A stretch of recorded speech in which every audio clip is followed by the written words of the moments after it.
When a mid-30s businessman keeps waking up from recurring nightmares about a mysterious plane crash, he seeks to find the truth behind it in a classic thriller called Destination Yesterday that we're reading here today on UTR. So don't move a muscle. Welcome to Popcorn Talk, featuring movie discussion, news, and interviews.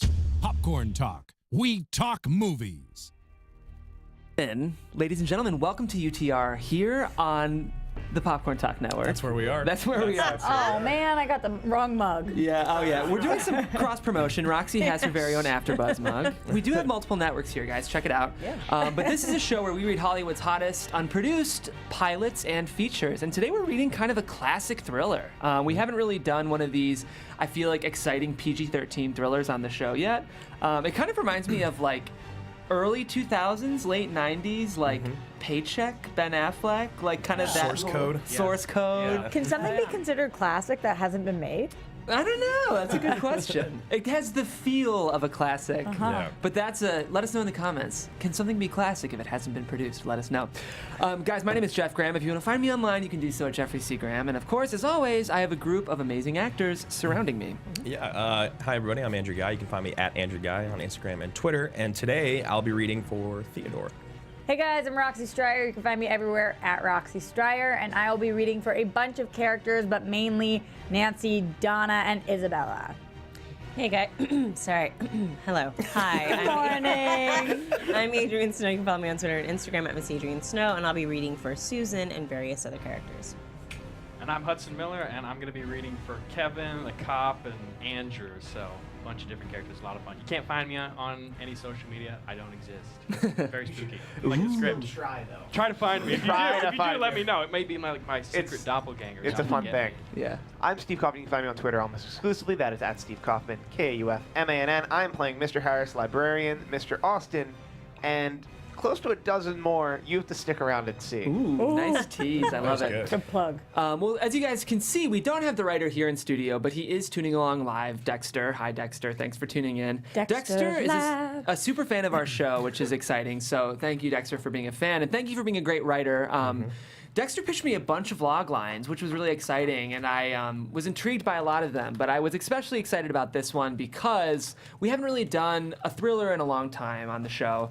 And this is a multi-award-winning script. It won it won the Gold Award at the LA Neo Crime Festival. That's not exactly what the festival's called. I have it written down somewhere, but we can let Dexter advise us when he gets on the phone later because he'll be calling from the East Coast. So, Dexter, we're looking forward to your call. In the meantime, guys, as I mentioned, this is a thriller LA featuring Neo Noir. the LA Neo Noir Festival. That's right. As I mentioned, though, guys, this is a thriller featuring a kind of in-the-dark protagonist named Theodore who is struggling with recurring nightmares about a mysterious plane crash that he finds out might have a greater significance on his actual life than he thought. So there's a lot of mystery, I think, that shrouds this script, which to me makes it very interesting. And Do you remember the log line? Or like, I'll have to ask Dexter afterwards. yeah, let's ask Dexter All right. because I'm I very haven't- Way to curious. put him on the I just want to know because you said that the log line sold it, so I was Yeah. like, I gotta know how to write a log line. I'm sure he has it memorized All because right. every good writer should have the pitch in their back pocket. But let's go ahead and get into it, guys. All right. This is Destination Oh, yeah. Yesterday, written by Dexter E. Williams.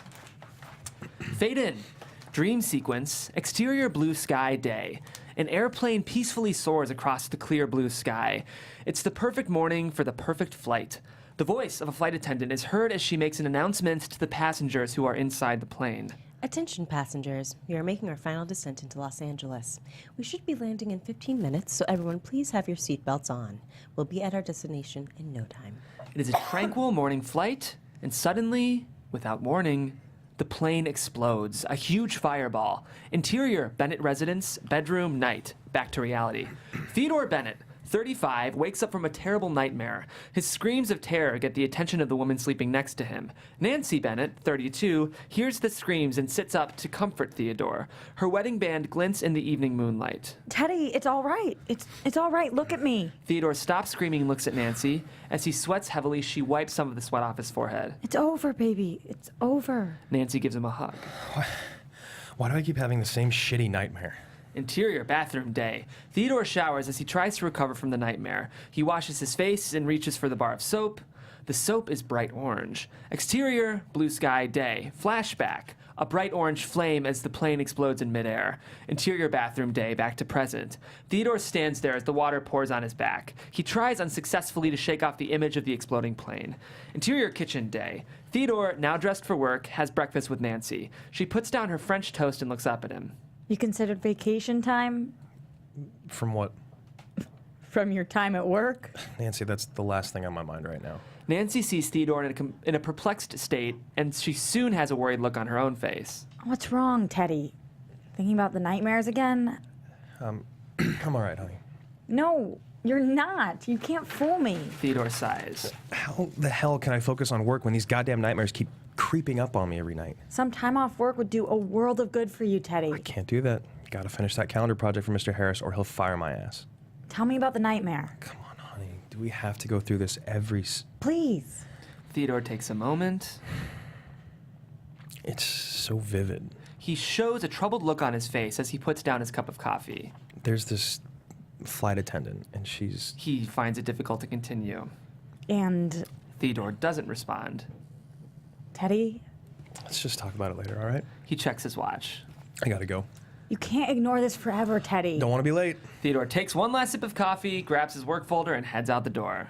Teddy, He looks back at Nancy. you need to get help with your nightmares. Look, we'll talk about it soon. We'll talk about it when I get home. I promise.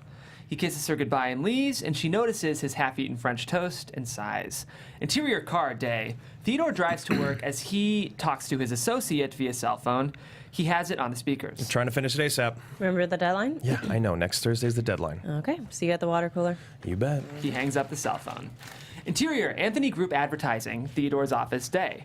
Theodore sits on his comfy black chair. He gets out the necessary papers for his calendar project and puts them in front of the desk. He starts to examine them. Suddenly, Donna Marlin, mid-20s, Theodore's secretary, opens the door. Sorry to interrupt you, Mr. Bennett, but there's someone here to see you. Who is it? She wouldn't give her name. Then she'll have to come back later, Donna. I'm rather busy. She said it was urgent. Theodore sighs. Send her in. After Donna closes the door, Theodore sets his work aside. A moment later, the door reopens. Susan, a woman in her 30s, enters Theodore's office. A pale-faced woman dressed completely in pitch black. Susan's aqua blue eyes shine behind the clearest of glasses. Hello, Theodore. Look, lady, I'm very busy, so pardon my rudeness, but what do you want? Well, all I want is for you to give me the chance to tell you something that's of the utmost importance. Well, what is it that you want to tell me that is of the utmost importance? Okay. Well, you were on a plane one day. It was a flight that never reached its destination. There's a look of genuine disbelief on Theodore's face. He's stunned by Susan's eerie words. Who the hell are you? Well, I'd rather not tell you at this time. I will, however, tell you where I'd like to continue this conversation. Look, I don't have time for games, lady. I gotta get back to work. Meet me and at the firehouse for lunch. I'll tell you everything there. Susan leaves, much to Theodore's chagrin. Hey, where are you going? Hey! Theodore slams his fist on the desk. Flashback. Exterior blue sky day. The plane blows to smithereens, becoming a huge, enormous fireball. Interior Theodore's office day, back to present. Theodore shakes his head in the desperate attempt to shake away the image of the exploding plane. Interior refreshment room day. Theodore gets water from the water cooler with Kevin Connors, early 30s, his work partner. A mystery lady. I like her already. Come on, Kev, it's not like that. What else could it be? You've got a secret admirer. She came from out of the blue. Yeah, but she offered to treat you to lunch, so can't be that bad, right? No, maybe it's her trick. Theodore puts his plastic cup in the recycling bin. He walks out to the refreshment room while Kevin looks on. Interior car day. Theodore's at the wheel as he tries to figure out in his mind the events of the past few hours. Voiceover. You were on a plane one day. It was a flight that never reached its destination. He checks his watch. 10 minutes to high noon. He quickly looks back at the road. Exterior car continuous. Theodore's Porsche cruises along the road. Interior the Firehouse Restaurant day. Theodore looks over a menu at one of the tables. As he ponders over the menu, he hears a familiar voice call out his name. Well, I'm glad you're on time, Theodore. He slowly puts down the menu, looks up, and he sees Susan standing before him. Look, I hope you don't plan on wasting too much of my time. I'm all business, Theodore Bennett, I assure you. You have a name? It's Susan. Susan takes the chair across from Theodore and sits on it. All right, Susan. Start talking.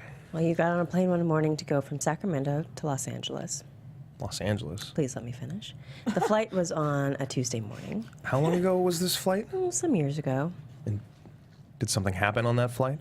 Susan sits there, emotionless. Not another word spoken. What happened on that flight, Susan? A beat. As the plane traveled the skies 15 minutes before reaching Los Angeles, it exploded into thousands of pieces. There's a wide-eyed look on Theodore's face. The hell did you just say? The plane exploded. Everyone on board was killed instantly, including you. Theodore momentarily looks away. This is a joke. You've got a real sick sense of humor, all right? Oh, it's no joke, Theodore. I'm telling you the truth. You were killed on that plane. I was killed on that plane, too. Theodore stands up. This is ridiculous.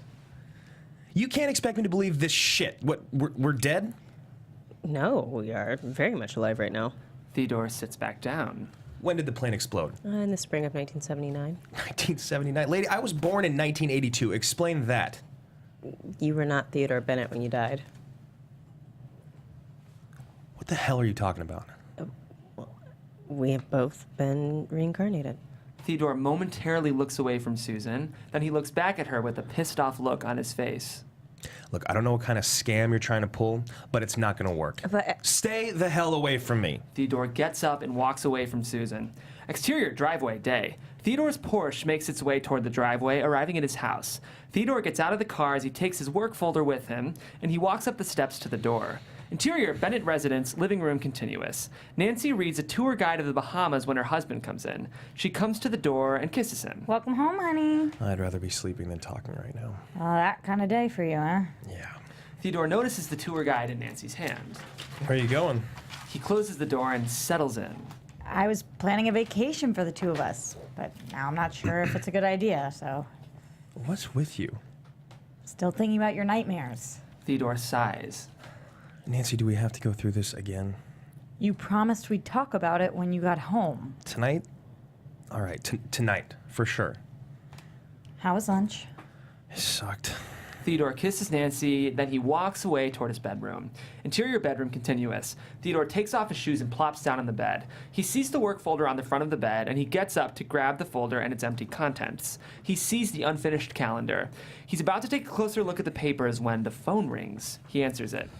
Bennett residence. Hi again, it's Susan. Theodore is freaked out to hear Susan's voice again. How the hell did you get my number? I have my methods. Paying underpaid employees for information has proven to be quite effective. This is big-time harassment. Don't call my house again. But what I said at the firehouse about you and I is the truth. How can it be the truth? I wasn't even born when it happened. You were there, Theodore. Like, I swear, I don't have time for this bullshit now. Why don't you leave me alone? Well, not until you explore your past life and accept it for what it is. Susan hangs up. Theodore puts the phone back in the cradle. Nancy comes in to see what's the matter with her husband. You okay, Teddy? Who are you talking to? Some lady named Susan. A beat. How'd you even know I was on the phone? I overheard you. You said to her about not being born when it happened. What exactly happened? Theodore can't find the words to answer this question. What did she say that happened, Theodore? She said I was on a flight to LA in my previous life. A previous life. You're talking about reincarnation? The funny thing is, I've been having dreams about that flight to LA. You've been having nightmares about a past life. Nancy's got that worried look again. Come on, Nancy. The lady was speaking nonsense. It's coincidence. That's all. Theodore sighs. Look, I just want to forget about the whole thing and focus on getting this damn calendar done, okay? Nancy's face glows with a smile. On one condition. Name it.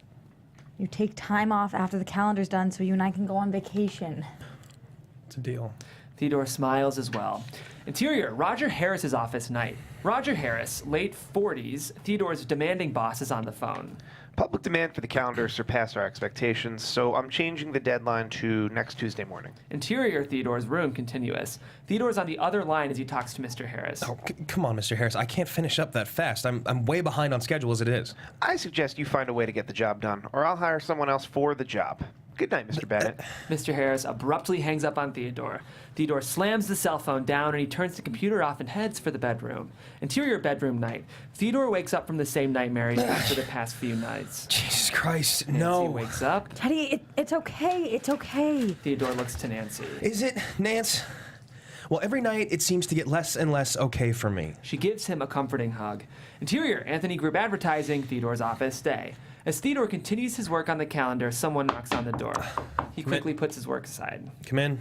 The door opens and an eerily familiar face returns. Susan, thanks for coming in again. I'm not interrupting your work, am I? No, don't be silly. I wanted to apologize for biting your head off earlier. Beat. What you want me to believe, it can't be real. Me living a past life? It is real. I wouldn't be here telling you this if it wasn't true. These nightmares are driving me crazy. How do I stop them? Well, they're not nightmares. They are repressed memories of your past life. Don't try to fight them. They can't be memories. Can you help me stop the nightmares or not? I can help you when you're ready to explore them and learn the truth. They're your link to the past, and once you remember them, you'll understand everything. Susan looks away from Theodore, and she walks out of his office. Interior bar day. Theodore sits with his drink, a martini he has yet to sip. Kevin makes an effort to cheer him up. Don't sweat it, man. You'll make the deadline. By the rate I'm going, I'll be lucky just to get it to the halfway point. Kevin sees Theodore's face, which is in a deep state of concern. Would you stop worrying, Teddy? And you sound like my paranoid brother. Theodore looks at Kevin. Listen, I gotta take care of something. Let me go with you. It's personal, man. Theodore gets up and leaves the bar. Interior, Sacramento Public Library day. Theodore enters the public library by way of its revolving doors, and he comes to the librarian, mid-40s, for some help. Yeah, I'm looking for some articles on any plane explosions over Los Angeles, 1979. We can look for them on microfilm. Was there someone on board you wanted to find? Yes, but I don't know who he is yet. Interior micro room film day. Theodore looks at the different drawers of past editions of the Sacramento Union until he finds the one marked 1979. He opens the drawer and gets out the box. When he opens the box, he finds a roll of microfilm. Interior microfilm room later. Theodore sifts through the many days of articles. He speeds through article after article until he skips past a particular headline. He turns back to the headline and the photograph that accompanies it. Couple only flight over Los Angeles, kills all on board, and terrorist, god damn it. He's shocked beyond words, but even more so when he sees the date above the headline. Jesus Christ, it happened on March 15th? It's Nancy's birthday. He stares out into space, and he's puzzled and a bit freaked out. Interior Bennett residence bedroom, day. Theodore talks to Susan on the phone. I wasn't lying to you. I hate to admit it, Susan, but you were right about the exploding plane. Well, I'm glad you're starting to believe, Theodore. Listen, I didn't say I believe I've lived a past life. There's got to be some kind of hoax. I don't think you've lived before. I know. And fate chose you. It chose me. The sooner you start exploring your past life, the better off you'll be. Susan hangs up, and Theodore puts the phone back on the cradle. He sits down on his side of his bed when Nancy comes in. You okay, honey? Yeah, I'm fine. A beat? You're right. About what? My nightmares. I need to get help with them so I can go on with my life. I'm pleased to hear you say that, Teddy. And I know just the lady for the job. Nancy walks out of the room for a moment, and when she comes back, she has a white business card in her hand. Good friend of mine went to see her, and the lady worked wonders, so. She gives Theodore the card, and he looks at it. It reads, Isabella Rose, New Age Hypnotherapist. He looks back at Nancy. Give me a break, Nancy. I don't believe in this nonsense. Well, my friend believes in her. Thanks to Isabella, she quit smoking. Give her a chance, Teddy. Theodore looks back at the card, then he reluctantly puts it in his pocket. I'll think about it, okay? Checks his watch. What I need to think about right now is making good impression at that meeting. Hope it goes well. Theodore and Nancy kiss, then he gets his work folder and heads out the door. Interior car day. Theodore drives toward the meeting, checks his watch, less than 2 hours. So he decides to make a stop. Interior Sacramento Public Library, reading room day. Theodore makes an effort to put the finishing touches on the calendar. He stops what he's doing, he digs into his pocket and gets out Isabella Rose's card. He looks at it for a while and he sighs. He puts the card back in his pocket, grabs his work folder, and heads toward the exit. Interior car day. Theodore stops at a red light. He glances up. There is the sign he's been looking for. Isabella Rose, New Age Hypnotherapist. The light turns green. He pulls in and parks. Exterior, Isabella Rose's place, day. Theodore is at the door as he rings the doorbell. At first, there's no response. After he rings the bell again, the door opens, and out comes Isabella Rose. In her mid-30s, Isabella is an attractive bald woman with a uniquely spiritual vibe. Good afternoon. Can I help you? I'm looking for Isabella. I'm Isabella. Great. I'm Theodore Bennett, and my wife gave me your card. She talked me into coming to see you. Glad you came, Theodore. How can I be of service to you today? I've had these nightmares, and they're keeping me awake. He sighs. Like, I'd feel better if I told you inside. Ooh, by all means, come on in. Interior, Isabella's place day. The place has the feel and atmosphere of a greenhouse. Flowers and rose petals surround the wall, and an antique fan on the ceiling spins smoothly. Isabella sits on her chair as she listens to Theodore. The lady seems to know about my dreams. She said I died in a plane explosion in 1979. A beat? The odd thing is that it occurred 3 years before I was born. Sounds like a case of reincarnation. Yeah, I guess. It's a very interesting story, Theodore. I believe I can help you with these nightmares of yours. Isabella gets up from her chair. I strongly believe the hypnotic regression can unlock many doors to our past lives. Are you ready to walk through one of those doors? There's a good chance I'm not gonna like what's inside. You don't have to worry about going in there alone. I will guide you every step of the way. Theodore thinks about Isabella's offer, then looks at her. Let's talk through that door together then, shall we? He lays back on the couch. Interior Isabella's place later. Isabella swings a large, sparkling crystal on a chain in front of Theodore's face as she hypnotizes him. She speaks to him in a calm, monotonous tone. Follow the crystal with your eyes. Relax. Your mind is floating through time and space, and all the tension in your body is melting away. Slowly but surely, Theodore gets closer to a place of tranquil darkness. You are getting drowsier and drowsier.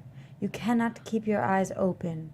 You want to close them, close them, close them. Theodore is now under a deep state of hypnosis, and Isabella puts the crystal aside. Can you hear me, Theodore? Yes. Good. You're now going on a journey into the bad dreams you've been experiencing. No harm will come to you at any time during the journey. Do you understand? Yes. Very good.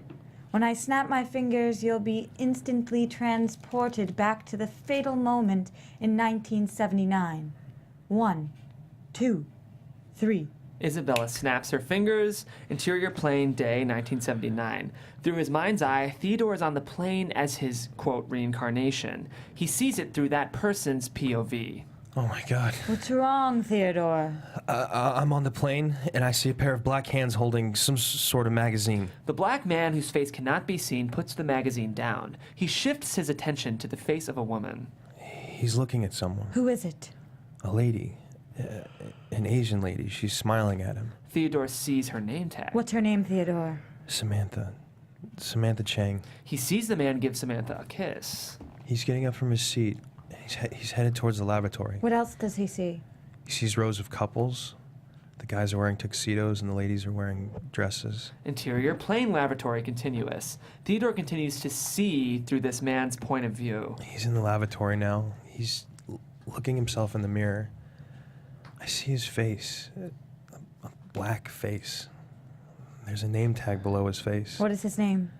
It's on backwards, but he's gonna die. They're all gonna die. Jesus Christ. Interior Isabella's place day back to present. Theodore sweats and breathes heavily. Breathe deeply, Theodore. All you see now is snow, white and peaceful. It's falling gently to the ground. He calms down. When I count to 3, you will awaken to the present and feel very refreshed. 1, 2, 3. Isabella snaps and Theodore awakens from his hypnotic state. What happened? How long was I under there? A few minutes. Theodore slowly recovers from his rest. When he feels his forehead, it's filled with perspiration. Jesus, I'm sweating like a hog. I must have had one shitty trip I took. You were seeing things through the eyes of someone who died in that 1978 plane explosion. I know the day it happened, March 15th, my wife's birthday. All of a sudden, Theodore is disturbed by images in his head. Flashback, interior terrorist headquarters day. A group of terrorists are in a military compound that they've taken over. They're posing for a photo. Interior Isabella's place day, back to present. Theodore stares into space when Isabella calls out his name. Theodore, what is it? He looks back at her. Sorry, I just had something pop in my head. Some guys in wartime gear? I swear I don't remember seeing that while I was under. Wait a minute, the guy's black name tag. You know his name now. It was backwards in the mirror. It had the name Andrew Thomas. Was Andrew Thomas the man who died as you in your past life? Just the thought of that scares the shit out of me.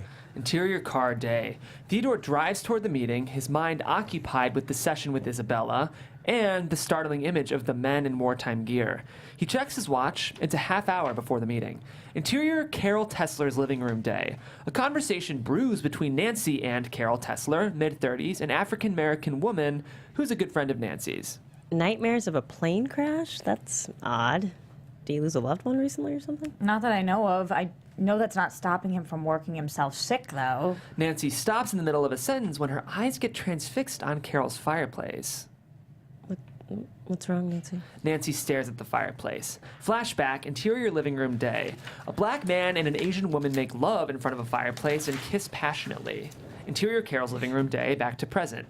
Nancy has a petrified look on her face. Nancy. Nancy finally wakes from her trance and looks at Carol. I'm sorry, Carol. Where did you go just now? You didn't look yourself. Oh, it was nothing. Well, that's some nothing. You sure you're all right? Nancy nods her head. I'm fine, really. You were saying something about your husband? Teddy's rushing to get that report done. Knowing him, he's coming through with flying colors right now. Interior Anthony Group Advertising Conference Room Day. Mr. Harris moderates a meeting in the conference room. Other people taking part are Barbara Austin, mid-30s, Director of Media Marketing, and Reggie Foster, late 20s, Mr. Austin's assistant, and Kevin, who sits next to Theodore on time for the meeting. Adding more sex appeal would make perfect sense for our calendar. Like that Sports Illustrated swimsuit calendar. That's right, a big seller for them every year. Sex sells, definitely. Kevin turns to Theodore. Am I right, Teddy? Yeah, right. Mr. Bennett, you have this calendar with you? It's in my folder, sir. Let's see what you've done. Interior Anthony Group Advertising Conference Room later. Mr. Harris, Miss Austin, Mr. Foster, and Kevin look at Theodore's efforts. Mr. Harris shakes his head, disapproving. What's the meaning of this? Mr. Harris, I can explain that the border is... I don't want to hear it, Mr. Bennett. You only got half the calendar done. I wanted all of it done. I was working really hard on it, sir, but I was distracted. What could possibly distract you from keep helping us with this project, Teddy? I was running an errand for my wife. What was that, buying the new Victoria's Secret catalog? What's up with you, Teddy? Do you have any idea what kind of fools you've made us? Mr. Harris, I seldom slack off like this. You know my work. That's why you were put on the highest profile project. Now you've single-handedly set it back weeks. I can go to my office and finish up the calendar. Give me a few extra hours. I can make this right. You've blown your chance, Mr. Bennett. Theodore sighs and looks at Kevin. I'm so sorry I screwed up, Kev. Please forgive me, man. He touches Kevin on the shoulder. Flashback, exterior street day. Officers Andrew Thomas and Randy Tennant, two black men in their mid-30s, chase down a robbery suspect in his mid-20s. Freeze! Give it up, asshole! The two cops catch up to the robbery suspect, and Andrew drags him down. Let go of me. After a brief struggle, Andrew takes out his gun and points it at the suspect's head. Make another move. Go ahead. I dare you. Randy catches up with Andrew. You good, Andy? Yeah, man, I got him. Interior Anthony Group Advertising Conference Room Day, back to present. Theodore has a freaked out look on his face. Snap out of it, Teddy. He lets go of Kevin, then looks at Mr. Harris. I'm sorry, Mr. Harris. I think I'm losing it. That is an understatement. You are fired from this project. I'm not sure I can trust you with anything at this point. Please get out of my sight. Theodore shakes his head, looks at Kevin, Mr. Foster, and Miss Austin. You screwed up big time, buddy. Theodore slowly walks out of the conference room. Interior Theodore's office day. Theodore sits in his chair as he looks at his unfinished calendar, and Donna comes in with a cup of coffee. For you, sir. Put it on the desk, Donna. I think Mr. Harris is being way too harsh. We can fix the calendar, can't we? Theodore puts the calendar down and looks at Donna. He takes a breath. I'm afraid that won't be possible. Oh, yes, it is. We can stay late. I'll work overtime with you. He looks at Donna and smiles at her. It's not the end of the world, Donna. I still have my job. What about your coffee? Theodore sighs. I'm not in the mood for coffee. He kisses Donna on the cheek, and suddenly, without warning, Theodore has another vision. Flashback, interior plane, day 1979.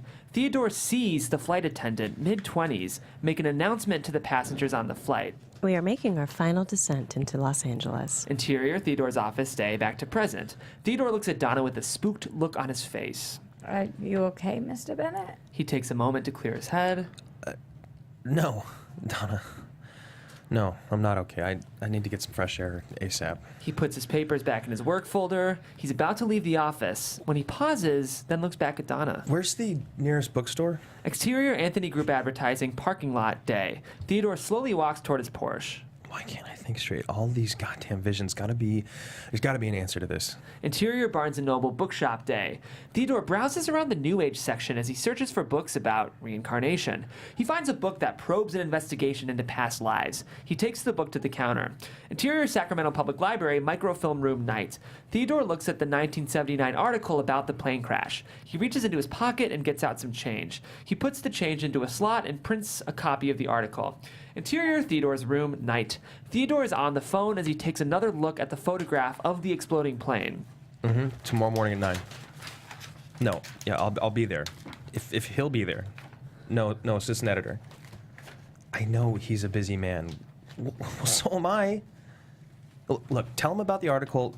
Tell him about what the article and what I said. He won't reschedule. He hangs up the phone, looks at Leonard Will's name, which is above a photo, and takes out a pen and puts an oval around Will's name. Interior Bennett residence, bedroom, night. Theodore and Nancy are in bed as they talk. You got fired? Theodore nods his head. Fired from the project, not from the job. Lucky to still have that. Blessed is more like it. Nancy gives him a hug. Did you see her? Isabella? Yeah, I saw her today. How'd it go? It was wild. Wild? Tell me about it. Well, she had me revisit the nightmare. It was actually minutes before the explosion this time. I was on the plane as someone else was... Nancy's perplexed. Someone else? Yeah, honey, I know it sounds off the wall. I was looking at a magazine, then I saw an Asian lady's face. An Asian lady? Yeah, I was sitting next to her. And then what? Then I went to the lavatory, and I saw the name tag. What was his name? Nancy, I know it's going to sound surreal, but I may be the reincarnation of... Of who? Teddy. I may have lived before as a black man named Andrew Thomas. Nancy looks away from Teddy. Did you hear what I just said, Nancy? She nods. Well, then say something. When Theodore touches Nancy on the shoulder, he has another vision. Flashback, exterior, Meadowview Park, day 1979. Samantha Chang, 32, a lovely Asian woman, is taking a nice walk in the park. Interior bedroom, night, back to present. Theodore breathes heavily and Nancy looks at him. What's wrong now, Teddy? I just had another vision. On the plane? No, not of the plane. First I'm having nightmares in my sleep, now I'm having visions when I'm awake. What the hell is happening to me? Nancy hugs Theodore to comfort him. Exterior, Sacramento Union parking lot day. Theodore's Porsche pulls into the parking garage. Interior, Sacramento Union main office day. Theodore talks to a secretary in her mid-30s and he shows her the article. I've got an appointment with Leonard Will. Oh, so you're the one interested in our chief's early work. Why that article? Did you know someone was killed in that flight? No, I'm just interested in talking to him about the article. It's a project for a friend of mine. Oh, okay. Well, Leonard's down the hall. Last office on the left. Thanks. Theodore starts his walk towards Leonard Will's office, and he takes the article with him. Interior, Leonard Will's office, day. Theodore waits patiently as Leonard Will, mid-60s, the Sacramento Union's editor-in-chief, looks at the 1979 article of the plane explosion. I'm curious, Mr. Bennett. Why are you interested in something that happened 38 years ago? Leonard notices the oval around his name. A fan of my work, eh? He gives the newspaper clipping back to Theodore. Actually, Theodore sighs. I'm just interested in finding out more about the passengers who died in the explosion. May I ask why? Theodore tries hard to find the right words to say to Leonard. I want to find out if a guy named Andrew Thomas was on the plane. Is he a relative? Theodore nods his head. This happened so long ago, I don't remember the details of the passenger manifest. Do you know anyone who might? Leonard hesitates for a moment. My assistant editor retired a couple years ago, but he did all the research for me back in the day. He may be able to help you. What's his name? Exterior, Bing Maloney Golf Course, 8th hole day. Peter Gordon, early 70s, takes a mighty swing. He sees Theodore walking towards him, and he puts the putter down. Peter Gordon? Peter sighs. Who's asking? Theodore extends his hand to Peter. My name's Theodore Bennett, and I'm a huge fan of yours. Peter gives Theodore a dirty look. He doesn't want to shake hands with him. Theodore puts his hand down. Who sent you up here to snoop on me? Your old editor said you could help me find information on my relative. He was killed in a plane. He was killed in that 1979 plane explosion over Los Angeles. Well, since you're a relative, you should know a lot more about the explosion than me. Not about the explosion. No one in the family talks about it. You're not planning on doing a movie of the week on it, are you? No, nothing like that. You have my word. Well, Leonard sent you, so you must check out. I do. Strictly off the record. Peter looks surprised. I didn't think I'd ever hear someone say those 3 words to me again in my lifetime. Interior, Bing Maloney Golf Course, cafe day. Theodore asks Peter questions about the plane crash as he shows him the article. 100 passengers killed on the plane. I'd like to see a copy of the manifest, if you have it.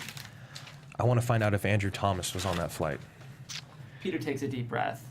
In fact, I actually do remember that name. Was he black? I don't have photos of the passengers with me, but I believe he was. There's a lady sitting next to him, some Chinese lady. Theodore has dread written all over his face. He looks away from Peter momentarily, then looks back at him. Was her name Samantha Chang? Let me give you that copy. Peter digs into his old folder and gets out a copy of the manifest. He gives it to Theodore, who immediately opens it. He frantically searches for the names of Andrew and Samantha, and he's shocked beyond words when he sees the names next to each other on the seating chart. Jesus Christ, that's them. That's Andrew and Samantha. Theodore, his face flushed, gives the manifest back to Peter. Thank you for your time, Mr. Gordon. Theodore slowly gets up and starts to walk away when Peter asks him a question. Don't you want to know where their bodies are buried? Theodore stops where he is and walks back to Peter. I'm afraid to ask, but yeah. Exterior, Quiet Haven Memorial Park day. Theodore gets out of the car and walks into the cemetery. As he walks his way around Quiet Haven, he notices the tombstones, all of which have something in common. All of the tombstones represent the people on the plane, all of whom died on the same day, March 15th, 1979. Theodore gets an even bigger shock when he sees 2 particular tombstones, the ones for Andrew Thomas and Samantha Chang. He sees the timeline below Andrew's name. Born March 13th, 1944. Died March 15th, 1979. Then he looks at the timeline below Samantha's name. Born February 8th, 1947. Died March 15th, 1979. He stares into space and then... Holy shit. Samantha died at 32. Nancy's gonna be 32 on her next birthday. Exterior running track day. As Kevin jogs around the track, Theodore catches up with him. Kev, I need to talk to you. Kevin looks irritated when he sees Theodore. Leave me alone. It's important. Don't have time, Kevin. Teddy. Just one question, I swear. Kevin sighs. Make it quick. Do you believe in reincarnation? What kind of question is that? Do you believe it or not? No. Why do you ask? Remember that mystery lady I was telling you about the other day?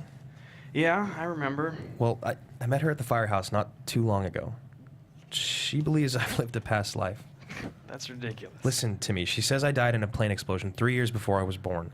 You have any idea how whacked out that sounds? Look, before this week, it may have sounded whack, but it makes sense with the nightmares I've been having. Enough. They stop running. She's screwed with your head, Teddy, big time. You need help. A lot of it. Kevin is about to resume his run when Theodore grabs him by the arm and gets another vision. Flashback, exterior basketball court day, 1979. Andrew and Randy sit on the bench before their game of one-on-one. We work together. We play together. We battle to the end together. The two of them shake hands. Exterior running track day, back to present. Theodore lets go of Kevin's arm. Oh my God. You. Me? What's with you, man? This is gonna sound off the wall, but I saw you as my partner. Let me guess. In my past life. A pause. Answer me, Teddy. Yeah. Yeah, that's what I saw. You know, I can't be around someone who's losing his touch with the real world. If and when you get it back, let me know. Theodore looks on as Kevin resumes his jog. Interior Bennett residence kitchen day. Theodore sits at the table, and he's got a disturbed look on his face. Flashback, exterior Quiet Haven Memorial Park day. Andrew Thomas's grave lies amongst the many tombstones at Quiet Haven. Interior kitchen day, back to present. Theodore has trouble shaking away the image of Andrew's grave. The phone rings in the bedroom, and he gets up to answer it. Interior bedroom day. Theodore's on the phone again with Susan. Did the tombstones help you remember anything more? I saw myself as one of the passengers. He's a black guy named Andrew Thomas, and he's a cop. Well, you're slowly getting back your memory about your past life.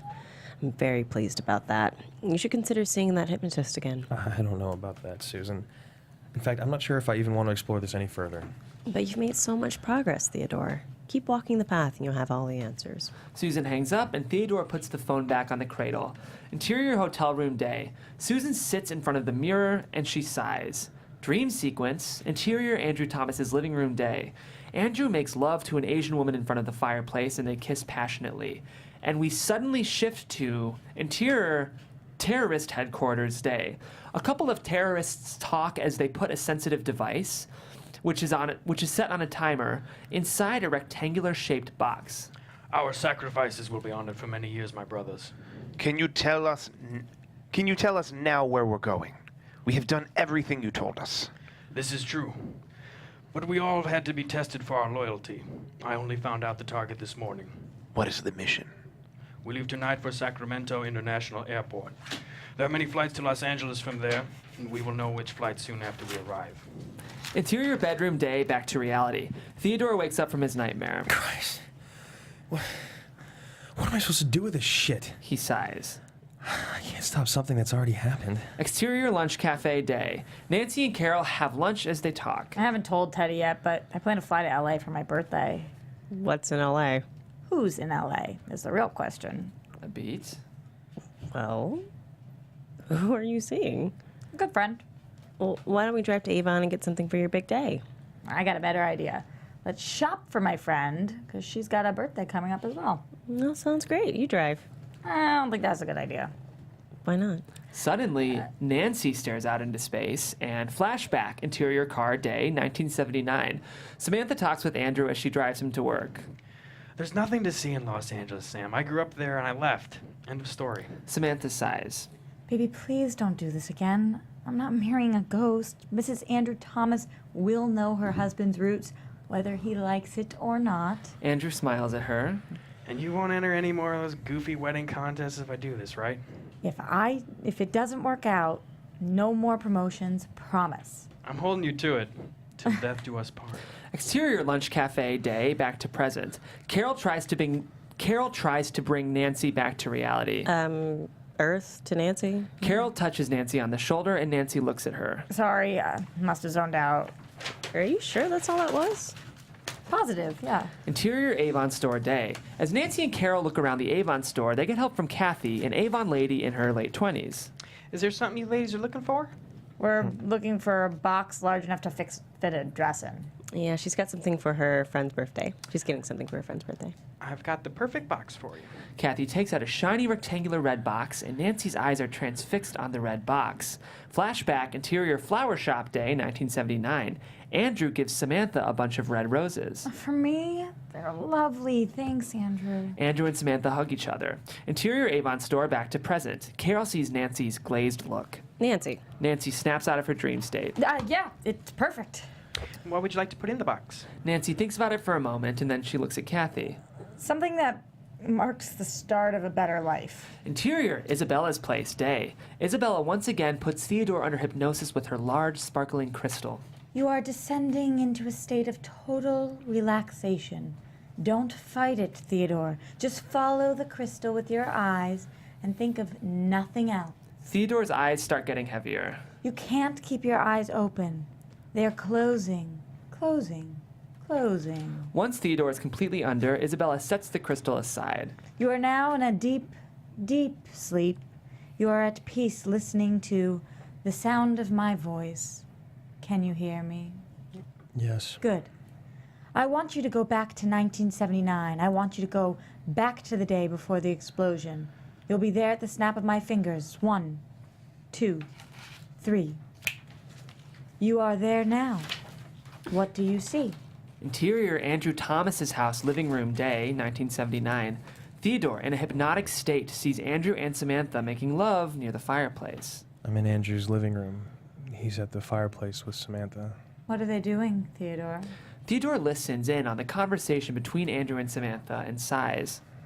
What's wrong? Every day as a cop, I put my life on the line. Before you came along, I would have gladly given it. Now, I don't want to waste a second without you. I want a new life. A life without guns, a life without criminals. I don't want you to do this and resent me later. It's a deal. The two of them get up from the floor and Andrew comes closer to Samantha. Samantha Chang, will you marry me? Samantha comes to the brink of tears. Oh my God. I don't know what's in my future, but I know I don't want a future without you. Andrew reaches into his pocket and shows Samantha an engagement ring. He gets down on one knee as he puts the ring on her finger. Yes, Andrew Thomas. I'll marry you. The two of them hug quietly. Interior Andrew's room, day. Before he starts to pack, Andrew gets on the phone to make a call. Interior Police Station, Randy Tennant's office, day. Randy's in his office as he looks up at some mugshots. The phone rings and he picks it up. Officer Tennant? Intercut. Randy, I did it. Did what? I asked Sam to marry me. She said yes. Randy shows exuberance on his face. I can't believe it, Andy. Congratulations. Thanks, brother.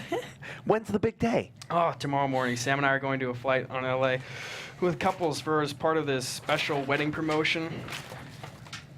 Maybe if mine had been a promotion, she'd have stayed longer than a day. Give me a break. You were in Vegas, drunk off your ass. They both laugh. I gotta start packing. You take care, man. Randy hangs up the phone. Interior Andrew's room, continuous. Andrew hangs up the phone and he smiles. Andrew was going on the plane with Samantha. They were starting a new life together. Interior Isabella's place, day, back to present. Theodore is in a very relaxed state of hypnosis as Isabella guides him. Theodore, I want you now to jump ahead to a half hour before the flight's departure. When I snap my fingers, you will be at the airport. 1, 2, 3. Interior Sacramento International Airport, restroom, day, 1979. Andrew is in the restroom washing his hands. He sees someone else come in. A man named Taylor, early 30s, with a rectangular-shaped clock in his hands. What Andrew doesn't know is that Taylor is a terrorist. How are you doing? Fine. Andrew sees Taylor's gift, and Taylor carefully puts the clock inside the sink. That's a nice-looking clock. Taylor looks at Andrew. Thank you. It's a gift from my fiancée. That's funny. I'm engaged, too. A beat. Well, we're both wearing the same tuxedos. You must be going on the same flight as I am. Taylor starts to get nervous. Yes, I am. I don't mean to be rude, sir, but I just want some time alone. Of course. Andrew leaves the restroom, much to Taylor's relief. Taylor looks around the restroom to make sure no one's watching him, and then gets back to his business. He's setting the clock on a particular time. Taylor reaches into his pocket and gets out a small gray box. He's putting the clock inside some box. When he gets to the clock safely inside the box, he walks out of the restroom. Interior Sacramento International Airport security check, day. A security officer is checking items for each passenger by way of the X-ray device. Andrew and Samantha put their things inside the device with no problems. They're about to walk their way towards the plane when suddenly they see Taylor rush into the security check. What's the problem, sir? No problem. I just really need to give this antique clock to my fiancée, and I want to bring it on the flight. You need to put it on the X-ray device, sir. Of course. Taylor puts the clock inside the device. Oh my God. There's a bomb in that clock. The clock goes through the device without incident. You're good. Is it possible for it to be locked up on board? I can take it when we land. That shouldn't be a problem. Thank you. Taylor walks away with the clock as he catches up with Andrew and Samantha. You all set, buddy? I am now. I can focus on giving this gift to my fiancée. Oh, is she on the plane already? Yes, she is. I don't want to keep her waiting. The three of them walk towards the plane. Jesus, the bomb's going on that plane. Interior Isabella's place, day, back to present. Theodore's panicking. It's all right, Theodore. You are only observing. Nothing will happen to you. Trust me.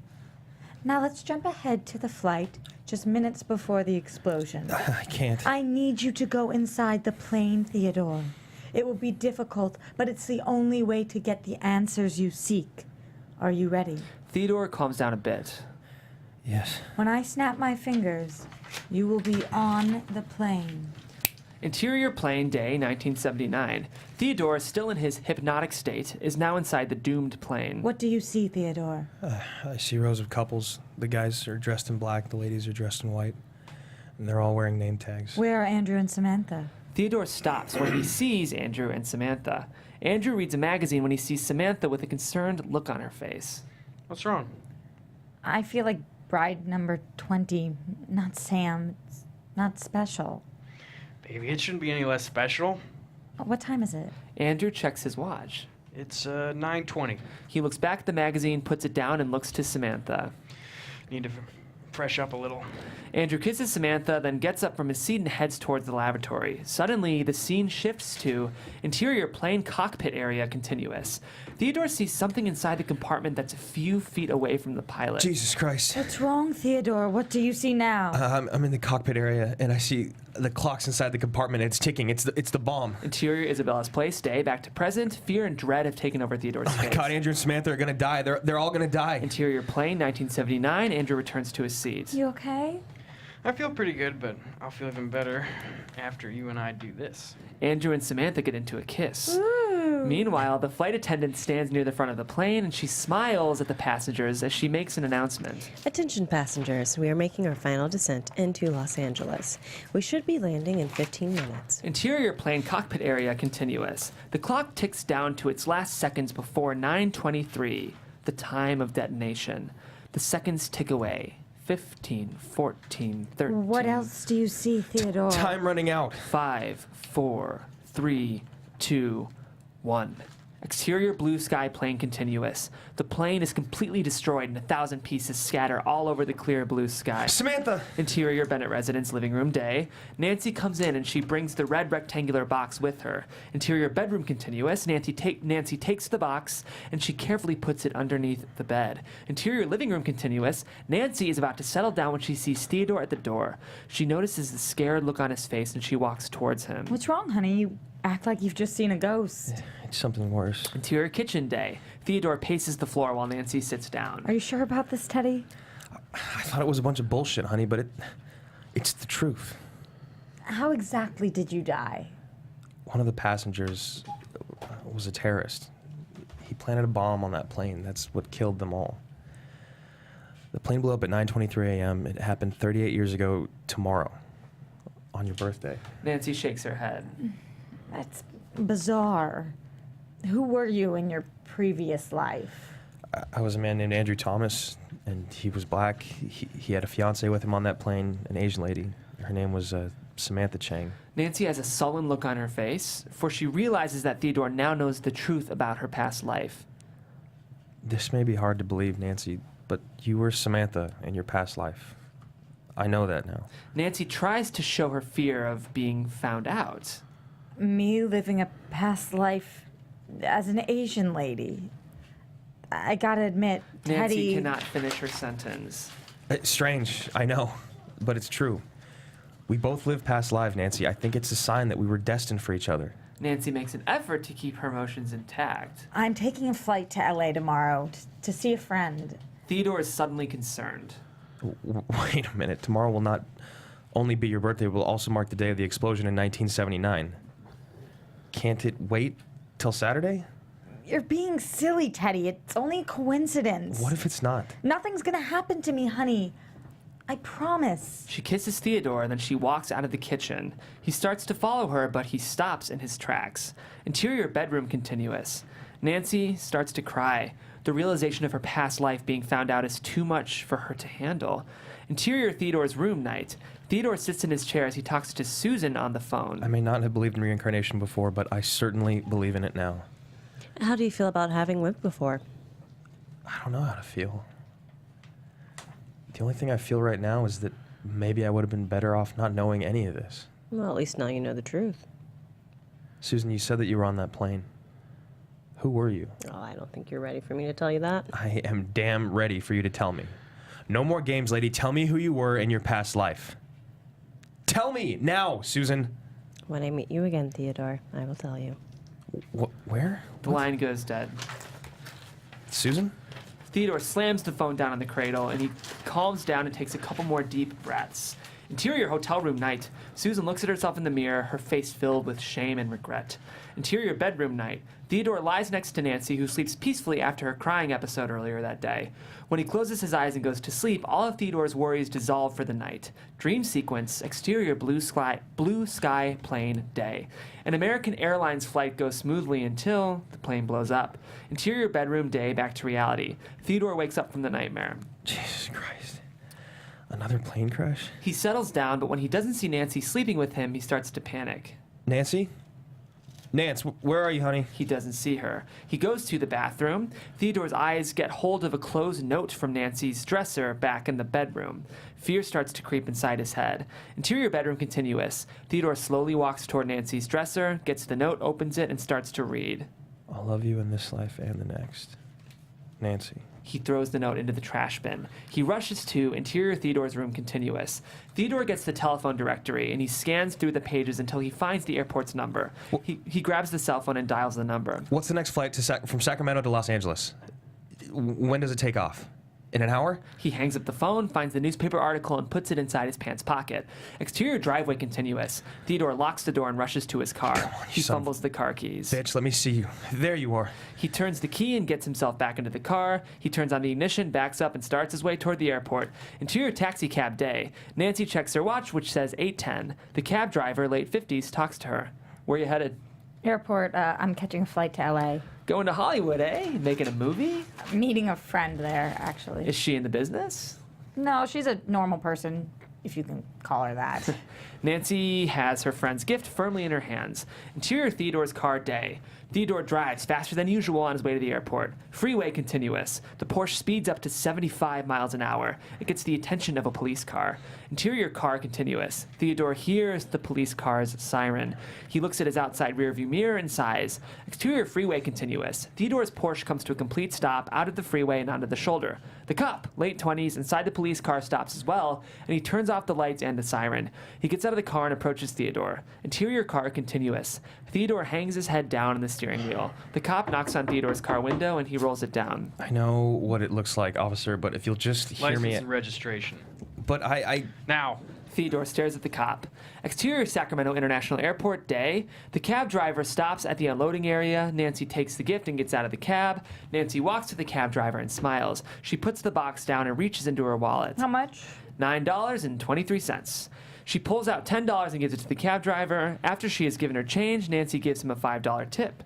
The cab driver gets in the cab and drives away. Meanwhile, Nancy takes the red box and walks her way through the revolving doors. Interior car day. Theodore checks his watch and he looks at the cop. I have 45 minutes to meet my wife at the airport before she leaves. The cop doesn't say a word. Officer, if it will make you happy, give me a speeding ticket, but would you make it fast? Sir, I need to see your license and registration, or I'll have to ask you to get out of the car. Theodore and the cop stare at each other for a moment. Then Theodore takes out his license and gives it to the cop.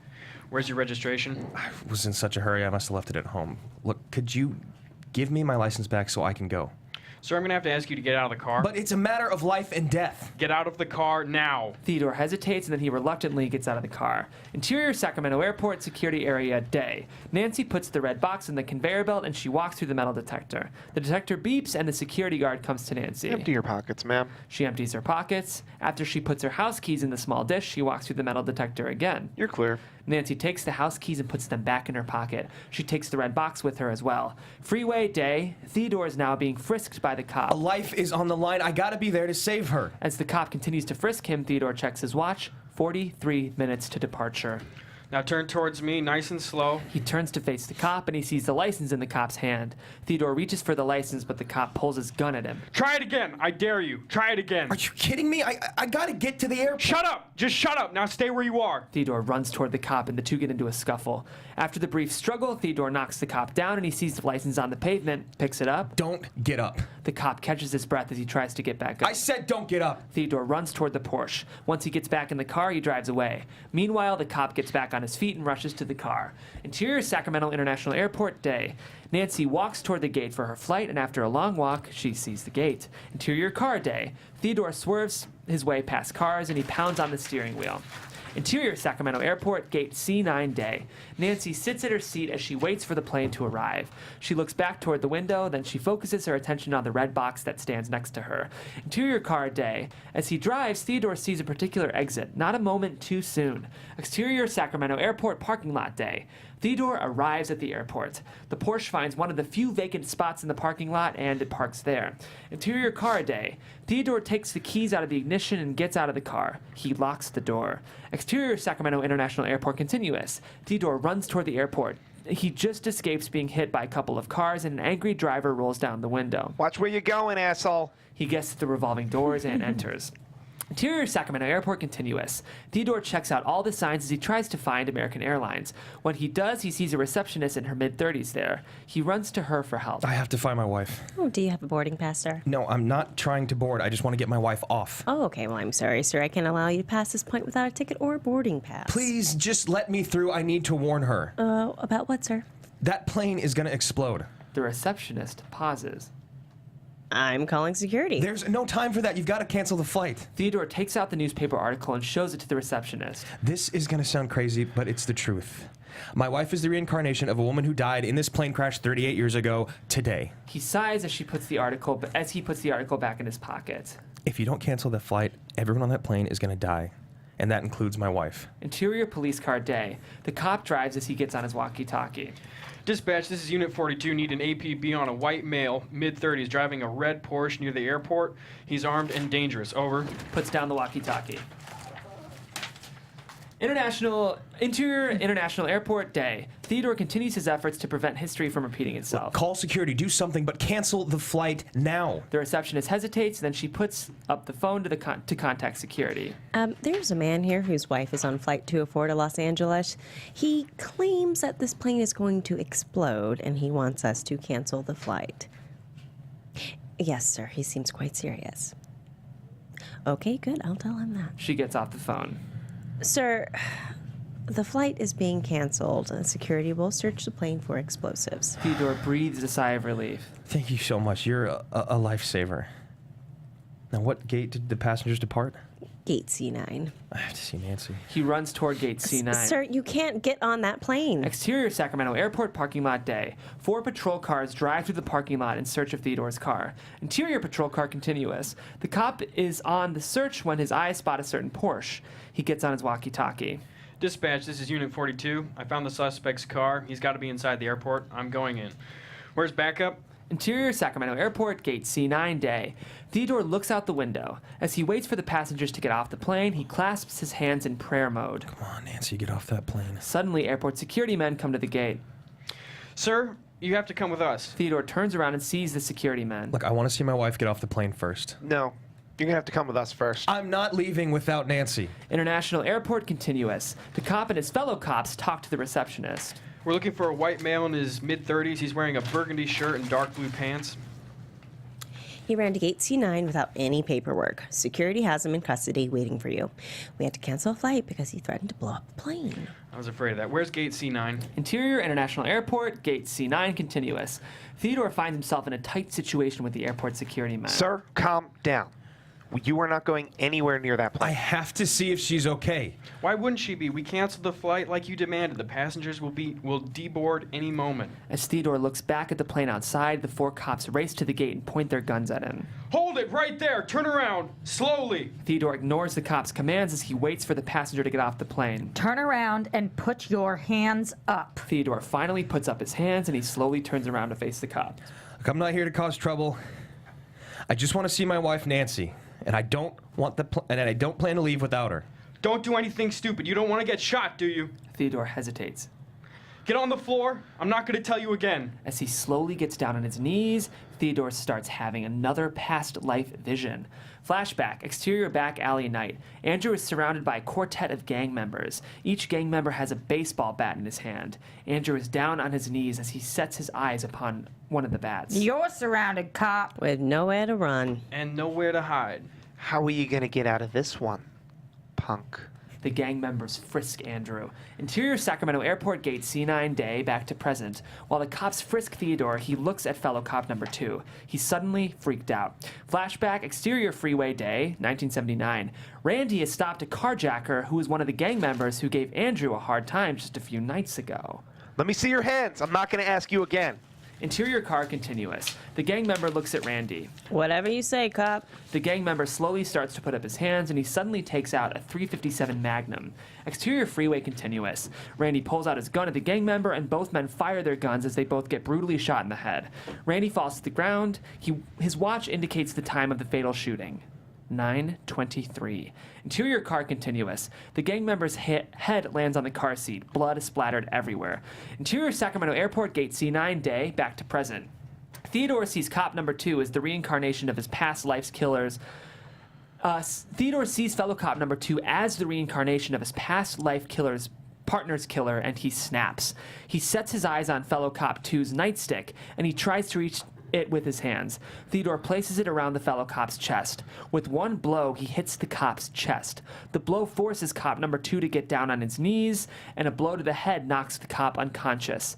Fellow cop 1 grabs Theodore by his knees as Theodore struggles to reach for the unconscious cop's gun. He shakes his leg in an attempt to free himself from fellow cop 1's stranglehold, but is unsuccessful. Theodore uses the nightstick, and he hits fellow cop 1's hands to free himself. Theodore gets the gun, and he points it at the cop's face. All of you back. Get back on your feet and step up. The cops slowly get up.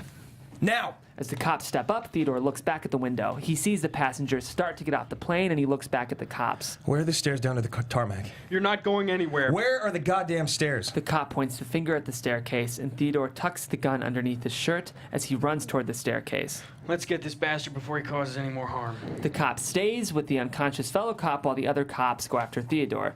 Interior staircase continuous. Theodore runs downstairs, running down a couple of floors before he reaches the emergency doors. Exterior arrival area continuous. Theodore sees the passengers getting off the plane, and he rushes toward the plane. Nancy, I'm coming for you, honey. Where are you? Some shouts bring Theodore back to reality. Stop running. Stay right where you are. Give it up. It's over. As he sees the cops approach Theodore, he looks back at the plane. He sees the last of the passengers getting off the plane, but there's one particular woman missing. Where the hell is Nancy? Don't even think about getting on that plane. My wife may still be on that plane. No. I gotta get to her. No way, pal. Freeze. Theodore takes out the gun and points it at the fellow cops. Put the gun down. There's nowhere to run. I'm not leaving without my wife. If your wife was among the passengers, she would have gotten off by now. Put the gun down now. I won't ask you again. Theodore steps back from the cops, gun still in his hand. I'm getting on that plane, and neither one of you can stop me. If you want to shoot me, then go ahead. After tucking the gun underneath his shirt, Theodore runs up the steps to the plane. Interior plane continuous. Theodore starts his frantic search for Nancy. Where are you, Nancy? I'm coming. He checked every passenger seat, and as he does, he gets the attention of the 2 security men. Hey, get off the plane. I need to find my wife first. There's no one but us here, sir. Now get off this plane so we can do our job. Not without my wife. I know she's here. The fellow cops come in and point their guns at Theodore. Don't make another move. We know you have the gun tucked under your shirt. Give it to us. There's a bomb on this plane. I said give us the gun. Take out the gun and lay it on the ground. But you have to listen to me. No, this is your last warning. Put the gun down now or we will shoot you. Theodore takes out the gun and lays it on the ground. Now put your hands on top of your head. There is a bomb in the compartment just across the cockpit area. Check it out, please. The fellow cops hesitate, then they check the compartment. There's no bomb here. Neither one of us found explosives of any kind. False alarm. No, there can't be. There's a bomb on this plane. There has to be. Put your hands on top of your head. Theodore puts his hands on top of his head, and the cops put handcuffs on him. The 3 of them get off the plane. Interior, Sacramento Airport day. Theodore's handcuffed as the cops escort him out of the airport. Out of nowhere, the head cop comes into the picture. Just the son of a bitch I'm looking for. The cop clenches his fist and lets Theodore have it. He knocks Theodore out with one punch. The fellow cops make an immediate effort to subdue the head cop while Theodore is down on the floor. Interior police car day. Theodore is in the backseat of the police car being taken to the police station. Interior police station interrogation room day. Theodore is now in the interrogation room, a bright white light beaming its rays down on him as he's being questioned by a police interrogator in his late 40s. Exterior park day. Theodore and Nancy take a quiet walk in the park. Oh, I skipped a page. So sorry about that, guys. Interrogation room continuous. seen and heard a lot of shit in my 16 years, Mr. Bennett. But this has got to be the shittiest story these ears have ever had the misfortune of hearing. Theodore speaks softly. Nancy was on that plane. I know it. Why would you tell everyone that the plane was about to explode when there wasn't any explosives on it? Would you believe it was a premonition? The interrogator knocks his chair aside and gets into Theodore's face. This isn't a joke, buddy. You pissed off a lot of people today. I saved their lives. You threatened their lives. You knocked a cop unconscious. You pointed a gun at 3 officers. But telling people there's a bomb on a plane clinches it all. Theodore doesn't say a word. What the hell is going on? Theodore finally looks at the interrogator. I was only trying to stop history from repeating itself. I was trying to stop my wife from dying again. Interior KCRA Channel 3 Newsroom Day. Anchorperson Lisa Gonzalez reports the top story of the day. We interrupt our normal programming for this breaking story. A bomb scare at Sacramento International Airport. Interior Police Station Day. Theodore is taking mugshots before heading to jail. Local resident Theodore Bennett has been booked on charges for attempting to hijack the 9:15 morning flight from Sacramento to Los Angeles. His wife Nancy has been missing since the incident occurred. To add to the mystery, the failed hijack attempt occurred on the 38-year anniversary of the tragic mid-air explosion that killed all 100 passengers. Interior KCRA Channel 3 Newsroom Day. Lisa Gonzalez continues her report. No explosives were found on the plane, but Mr. Bennett still fears for the safety of his wife. However, the cops confirm that she got on another Sacramento flight to Los Angeles. Interior California State Prison Jail Cell Day. Theodore lays on his cell bed as he starts to daydream. Flashback, Interior Wedding Chapel Day. Theodore and Nancy exchange their wedding vows as they look at each other. Exterior Park Day. Theodore and Nancy take a quiet walk in the park. I'll love you in this life and the next. Interior Jail Cell Day, back to present. Theodore's eyes water as they stare at the gray wall. As he stares at the gray wall that's above him. A few clanks on the prison bars wake Theodore up from his daydream. He rises from his bed and wipes away the tears from his eyes and walks to the prison guard. Bennett, you've got a visitor. The prison guard opens Theodore's cell and Theodore scratches his head. Nancy? Not unless she's dressed as a man. Interior California State Prison Visiting Room Day. Theodore has a talk with Kevin on the phone, a solid glass wall separating them. Man, you've gone way over the edge this time. I know it sounds crazy, Kevin, but it's true. You and I were black cops in a previous life. Yeah, we were. This is the craziest shit I've ever heard. I'm curious, Teddy. How exactly did my previous life end? I'm not sure you want to hear that answer. Humor me. You were shot and killed by a carjacker. Whoa. Never mind. What on earth were you thinking, Teddy? You took a cop's gun. I saved their lives. At least I thought I did. Here's your reality check, buddy. There wasn't a bomb on that plane, and neither you or I lived past lives. What am I going to do, Kevin? I can't sleep until I know Nancy's all right. She made it fine. The cops confirmed that. I won't be convinced until I see her again. Interior Jail Cell Night. Theodore lays on his bed, his eyes glazed. Nancy, I know you're out there somewhere. I'd give anything just to see your lovely face again. His eyes close and he drifts to sleep. Interior Jail Cell Day. Theodore sits on the bed when the prison guard calls out to him. Bennett, you got a visitor. Theodore sighs. Probably Kevin again. It's a lady this time. Theodore holds his breath. Could it be Nancy? Interior Visiting Room Day. Theodore walks toward the phone area with hopes of seeing Nancy on the other side. However, he's shocked to see who's at the opposite side of the clear glass wall. The last person he expected to see, let alone talk to. Susan. Hello again, Theodore. Theodore reluctantly sits down and he picks up the phone. What the hell are you doing here, you crazy bitch? How'd you know I was here? Well, let's just say I know my way around Sacramento. I told you on the phone that I'd tell you who I was on the plane when it exploded. I'm a lady of my word. Yeah, this ought to be good. Do you remember meeting someone in the restroom that day before takeoff? As Andrew, of course. Andrew recalls flashback Interior Restroom Day, 1979. Andrew talking to Taylor as he sees the clock. That's a nice looking clock. Taylor looks at Andrew. Thank you. It's a gift for my fiance. Interior Visiting Room Day, back to present. Theodore looks intently at Susan as he talks. I remember him. I don't know how to tell you this, Theodore.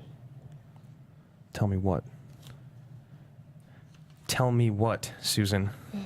I am the reincarnation of the man who bombed the plane and killed all those passengers, including Andrew Thomas and Samantha Chang. Theodore's jaw drops as he hears Susan's stunning revelation. You crazy bitch.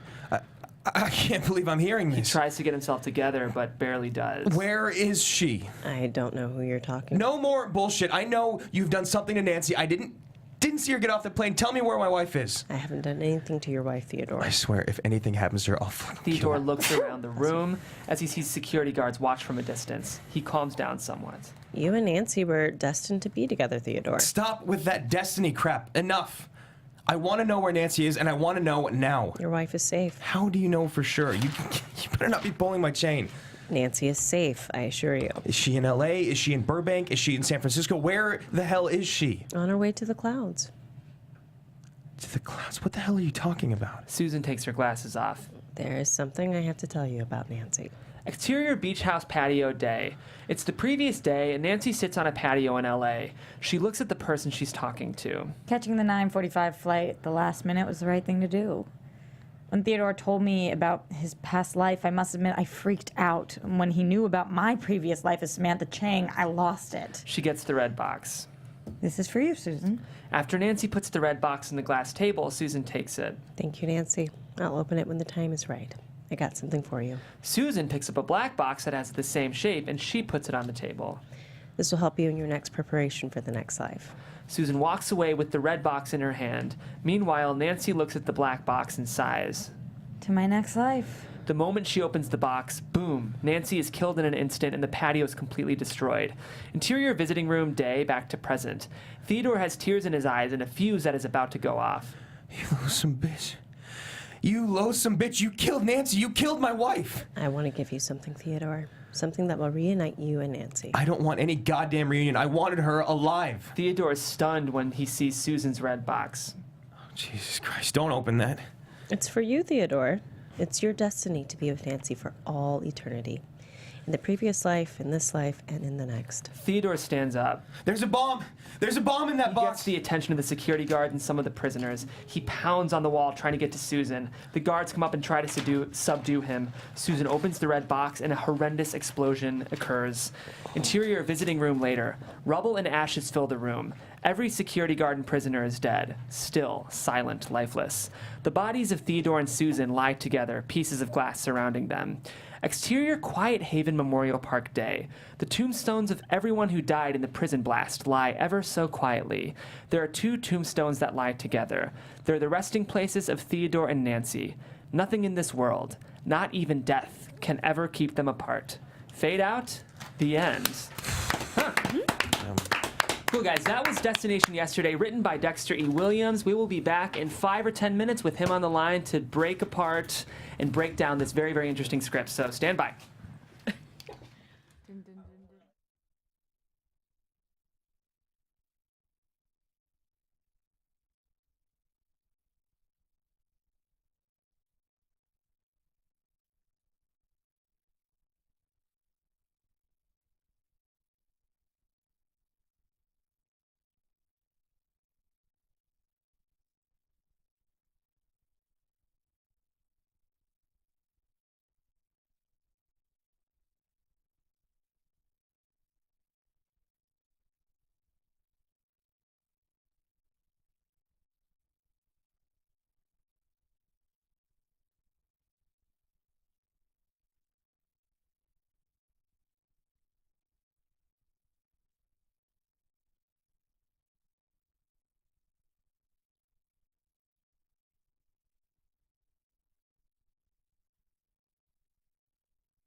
Hello?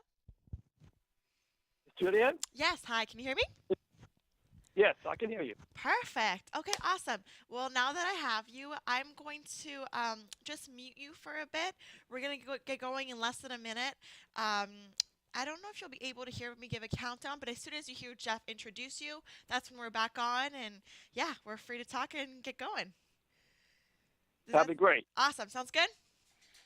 That's great. Okay, awesome. So just stay on the line for now, and yeah, just be a little patient with me, please, and we'll get going very, very soon. I promise.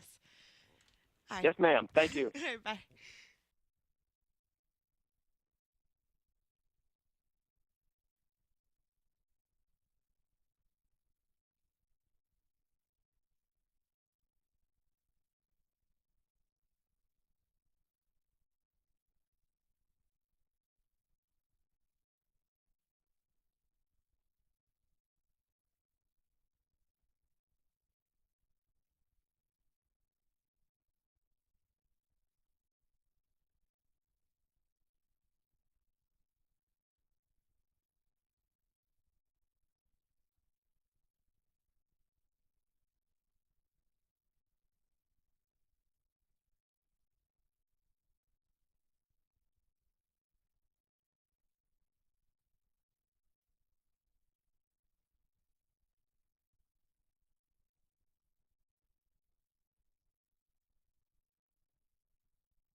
Ladies and gentlemen, we are back with the Unproduced Table Read, and we have Dexter Williams on the line. Dexter, can you hear me?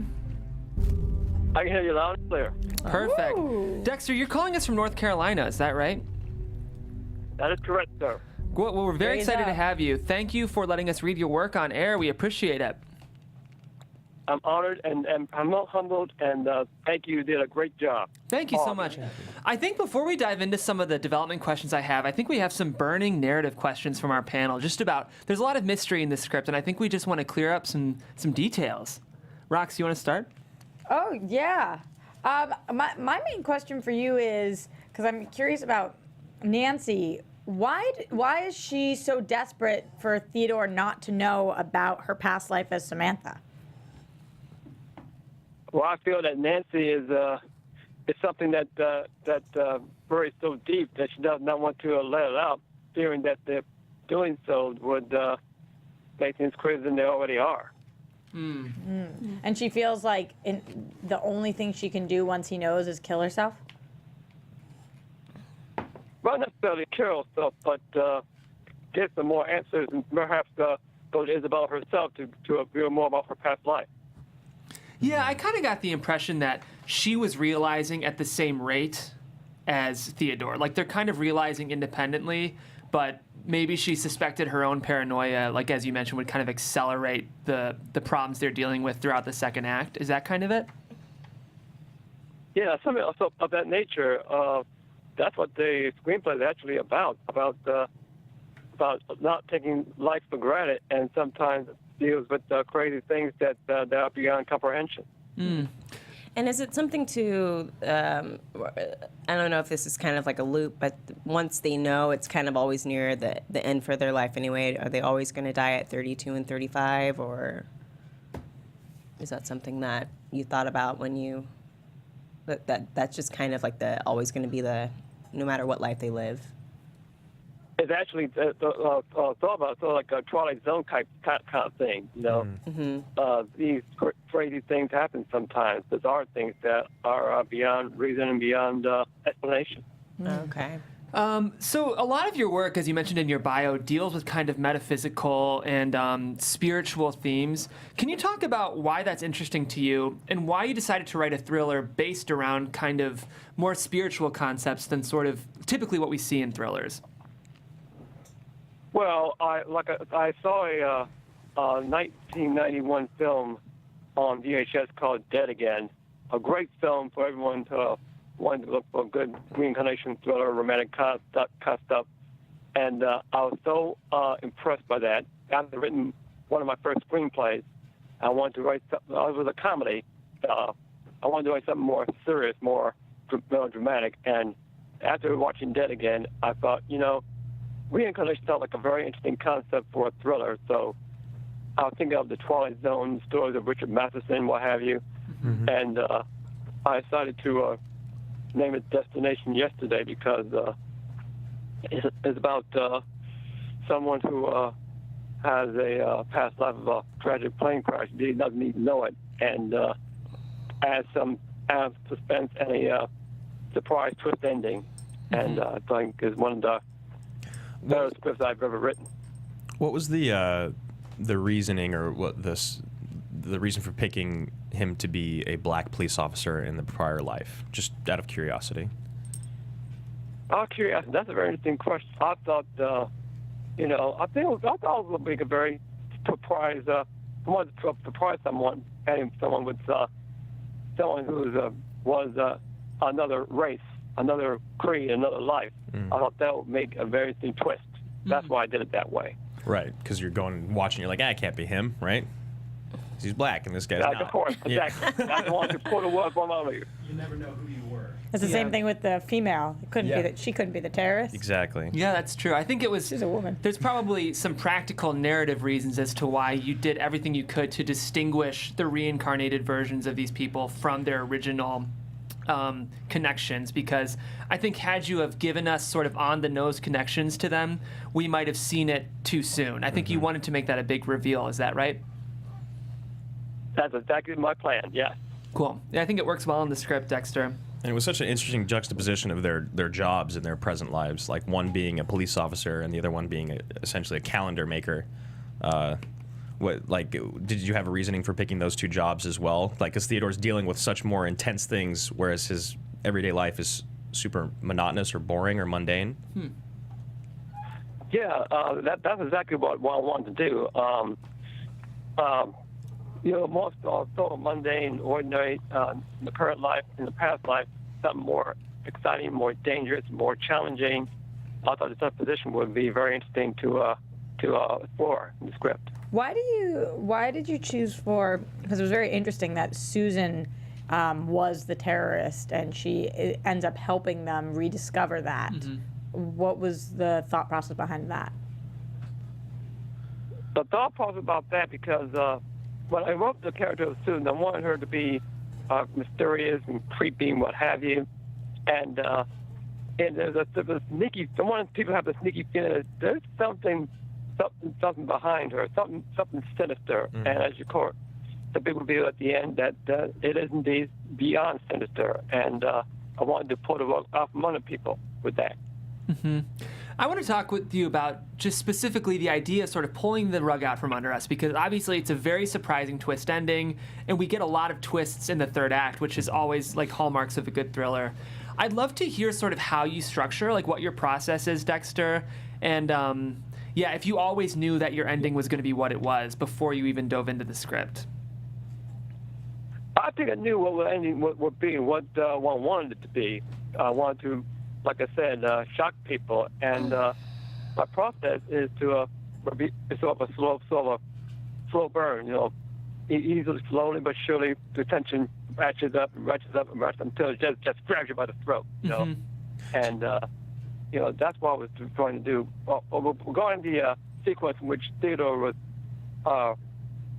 thinking of his past life as a police officer, reading these four guys, these four robbers, who the reincarnation of these four officers.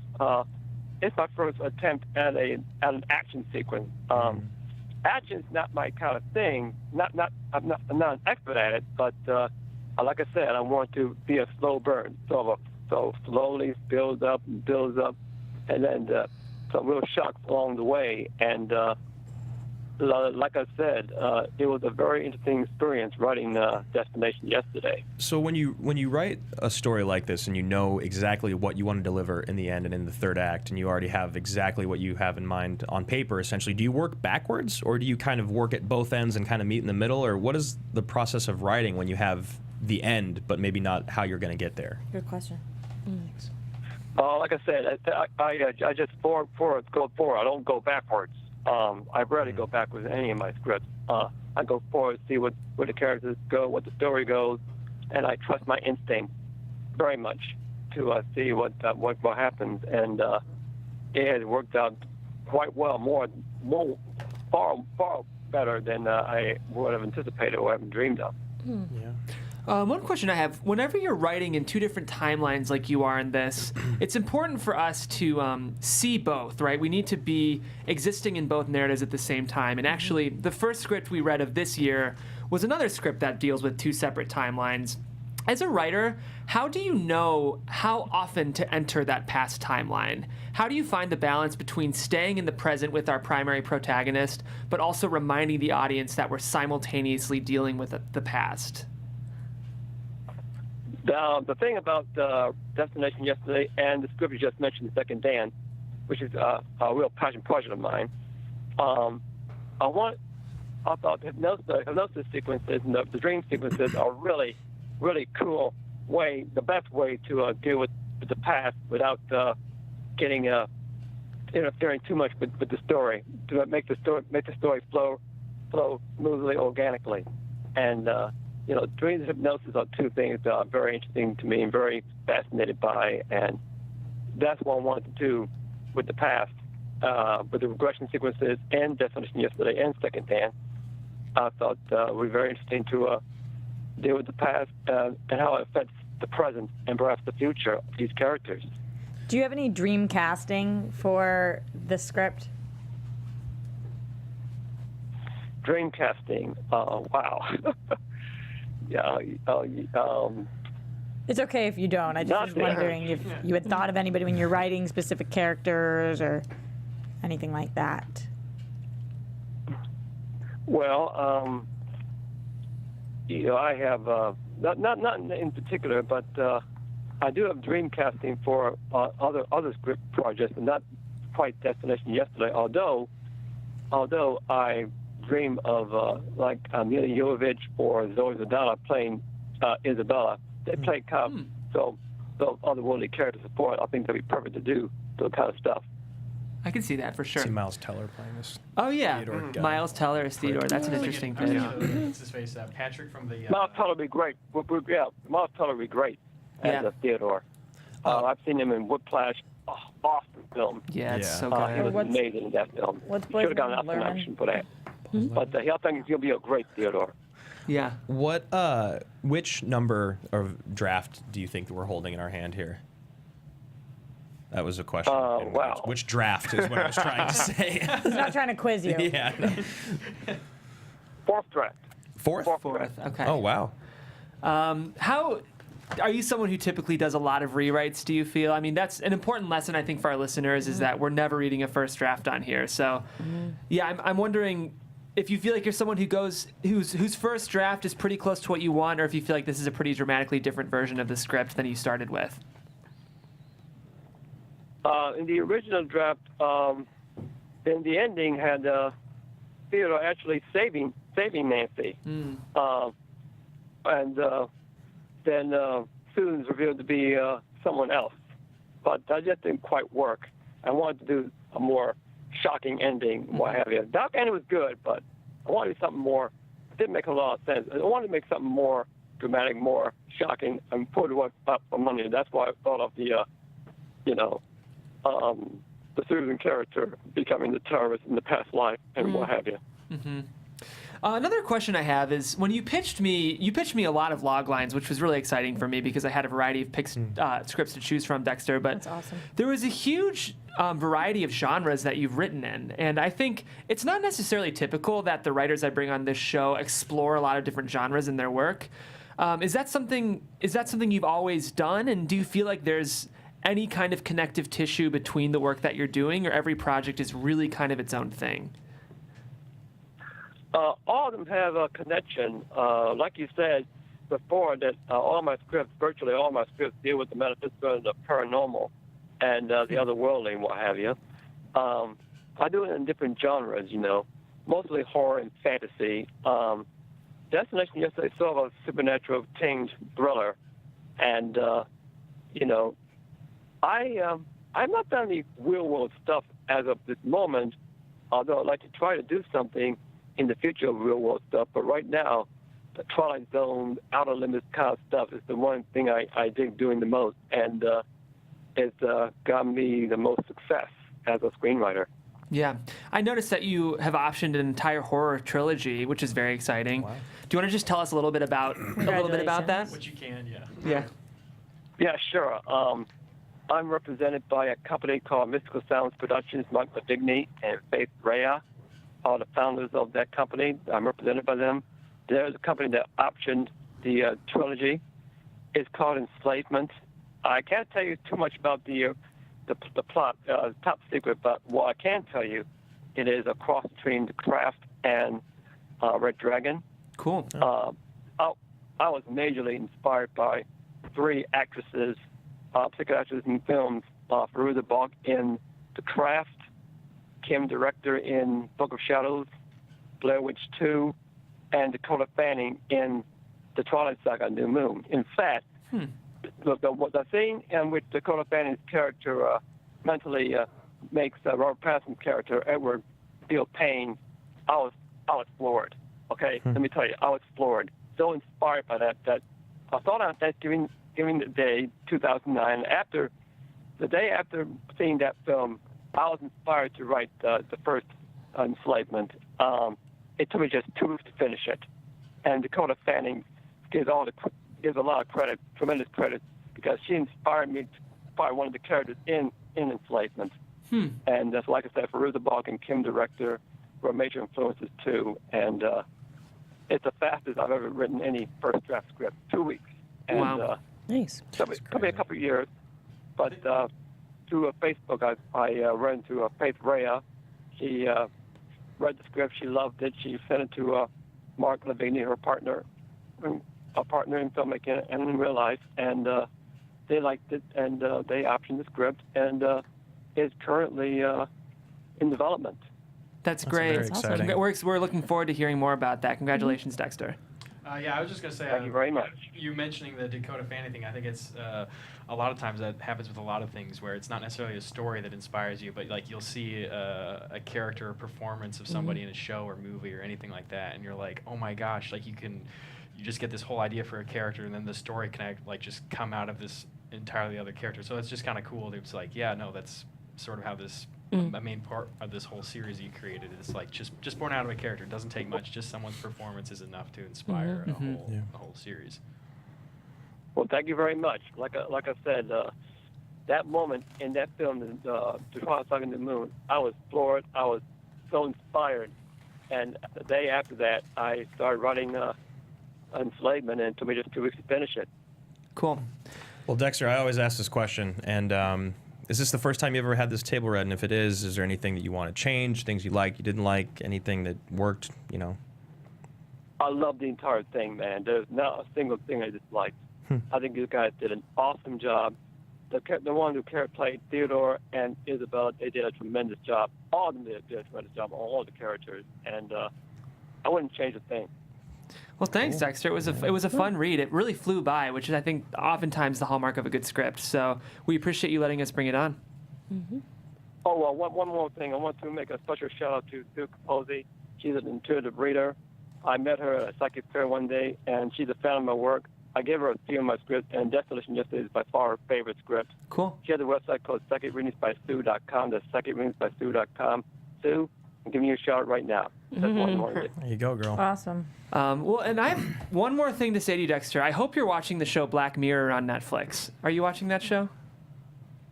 Black Mirror, I have not checked out that. I've heard of it. I would highly recommend it. You would definitely enjoy Black Mirror, sir. Very Twilight Zone. Yes, based on your tastes, I think that's a show you should be watching. So I'm recommending it to you and to all of our listeners. Yes, Yeah. absolutely. And the Black Mirror after show on AfterBuzz TV. Yes. It's not for children. Two of the hosts in the room. One last thing. My screenplay takes place in Sacramento. Greta Gerwig, who wrote and directed a wonderful film called Late, is from Sacramento, and her film takes place in Sacramento. It'll be an honor and a privilege to have Greta Gerwig direct one of my screenplays. Yeah. I think she is an amazing actress, writer, and director, and I sure hope she gets an Oscar nomination for Best Director. She deserves it. She has directed a wonderful film. Not usually my kind of film, but I just wanted to know because we have a connection, Sacramento connection. Destination Yesterday, Lady Bird, both take place in Sacramento, and I think she's awesome. Yeah, she's fantastic. I agree. I think it'll be a very interesting moment if she doesn't get a director nomination this year, because arguably she has directed one of the strongest movies this year. So it's nice to hear you say that, Dexter, and I think all of us on the panel agree with you. Well, it's great to have you agree with me on that. Yeah, maybe times. Any last questions for us? Before we let you go, Dexter? Any last questions? Well, are there any producers interested in reading my book? I would love to. Yeah. I will keep you posted. There's been a couple of moments when I've thought of connections that could potentially make sense for both our writers and some of the producers I know. So if anything comes to mind, Dexter, I will of course let you know. We're a pro writer show, and it's our goal to help get this work made. So we'll stay in touch, Dexter, and I again really appreciate you letting us read your work on air. Yeah, thank you. Yes, thank you. I'm honored, and I hope you have a wonderful day. Thank you, Thank sir. you so much. Bye, Dexter. Great. So, guys, that was Destination Yesterday. We just spoke to its writer, Dexter Williams, who sounds like he's got some exciting things in the works. So, Yeah, good for him. Congratulations to him. Yeah, congratulations to him. We'll be keeping our eye on it. And this has been the Unproduced Table Read, guys. If you like today's show, I have a couple scripts I'd recommend. One is a script called The Hunter and the Mystic. Dexter mentioned sort of metaphysical, intuitive healing, and there's actually a character in that script who's an intuitive healer. So if you're kind of interested in those themes, you should check that out. Another script I'd recommend is another thriller we read called The Drowning Pool, which is about a woman who loses her sister in Mexico and kind of has to deal with her loss and encounters mysterious discoveries along the way. So thanks for tuning in, guys. We'll be here again next week at 10 a.m. I promise that our second script of the month will be a play. That's actually been pushed to next week, so we'll be reading that on Friday. And then we have a very exciting comedy coming up after that. So we'll see you then next week at 10 a.m. How about the rest of you guys? Hey, thanks for tuning in. I'm Andrew Guy. You can find me everywhere online at Andrew Guy. I'm Roxy Stryer. You can find me everywhere at Roxy Stryer. I'm Adrian Snow. You can follow me on Twitter and Instagram at Miss Adrian Snow. You can also catch me on AfterBuzz on Wednesdays for The Magicians. And you can catch me and Steve on the Black Mirror if you haven't caught up yet. And I'm Hudson Miller, and if you found any social media of me, it's not mine. It's somebody else's. So. And I'm Steve Kaufman. You can find me on Twitter almost exclusively. That's at Steve Kaufman, Kaufmann. I do a lot of stuff here at AfterBuzz TV, and I tweet about it. All right, guys. Thank you so much for tuning in. We will see you next week here on the Unproduced Table Read. Bye.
From producers Maria Menounos, Kevin Undergaro, Phil Svitek, and the entire Popcorn Talk Network, we would like to thank you for tuning in.